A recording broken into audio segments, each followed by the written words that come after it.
I want to start today with a question.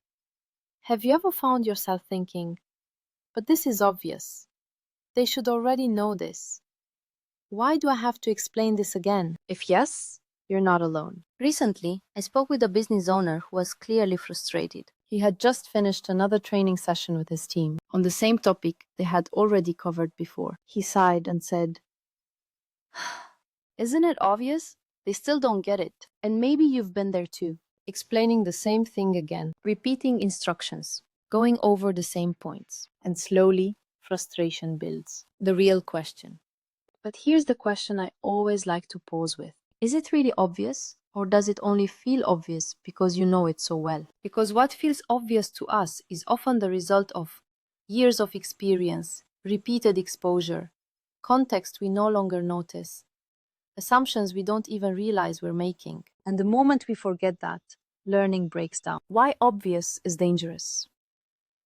The word obvious is tricky. When we say something is obvious, we often mean, it's clear to me. I don't remember not knowing this. This makes sense in my head. But clarity in your head does not automatically translate into clarity for others. And when leaders or experts assume understanding instead of checking it, confusion quietly grows underneath the surface. People nod, they say yes, they move on, but they don't fully understand. The pattern I always use. This is why, in my trainings and coaching work, I always follow a very simple but powerful structure. Because clarity doesn't happen by accident, it happens by design. I always ask, what, why, how? Let's break that down. The what. First, what needs to be done? Not vaguely, not generally, but clearly. What exactly is expected? What does done well look like? What are the boundaries? Many misunderstandings start right here, because what feels specific to you may still be abstract to someone else. The why second. Why does it matter? Why is this important? Why is it done this way and not another? What happens if it's not done properly? Adults don't learn well when they only receive instructions. They learn when they understand purpose. Without the why, people may comply, but they won't fully engage.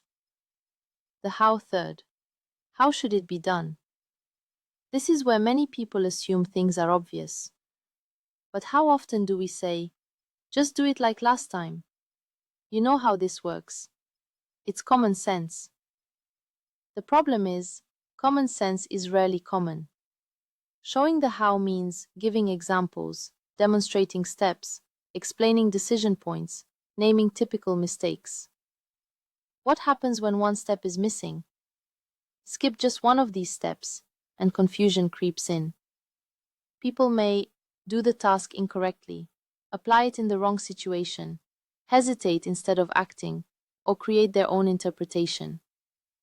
And later, it looks like incompetence, when in reality, it's unclear communication. One more crucial question.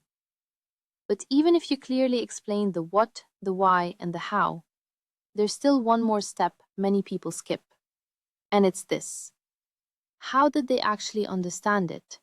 Not, did you understand? Because almost everyone will say yes. But, can you explain it back in your own words? How would you apply this in your daily work? What would you do if this situation came up? Understanding is not proven by agreement. It's proven by application. The power of real-life connection. And here's where context becomes essential.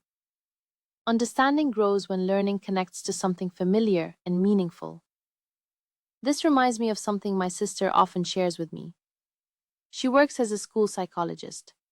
She noticed that children who struggle with mathematics, especially with adding and subtracting, often start to understand much faster when she uses money as an example. Instead of abstract numbers, she asks, if you have 10 euros and you buy something for 5, how much is left?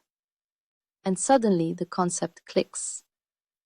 Not because the math changed, but because the context did. Why this works? That simple shift makes learning concrete. It answers questions like, where would I use this? Why does this matter? How does this show up in real life? And adults are no different. At work, people learn best when they can see the relevance, recognize the situation, imagine themselves using the knowledge. Without context, information stays theoretical. With context, it becomes usable. At work, this shows up everywhere. Think about how often this happens at work. A process is explained, but not why it exists. A rule is introduced, but not when to apply flexibility. Feedback is given, but not tied to real situations. And later someone says, but we already talked about this. Yes, you talked. But did learning actually happen? Why repetition alone doesn't work? Repetition without clarity is exhausting. It frustrates leaders, it demotivates teams, and it creates distance instead of growth.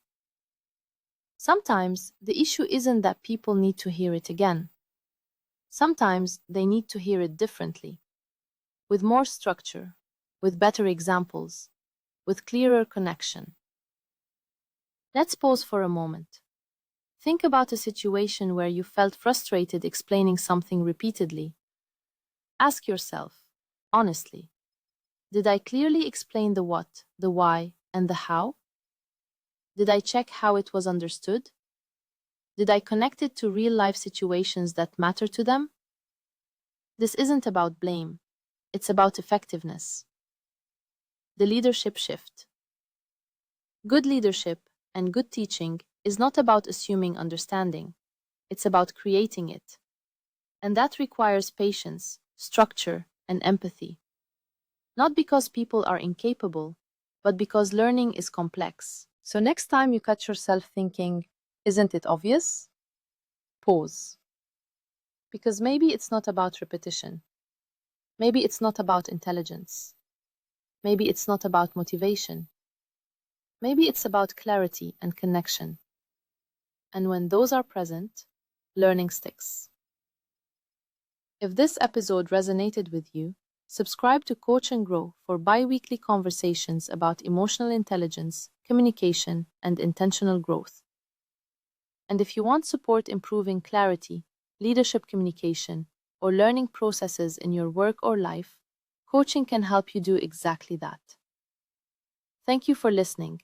This is Coach and Grow, and I'm glad you're here.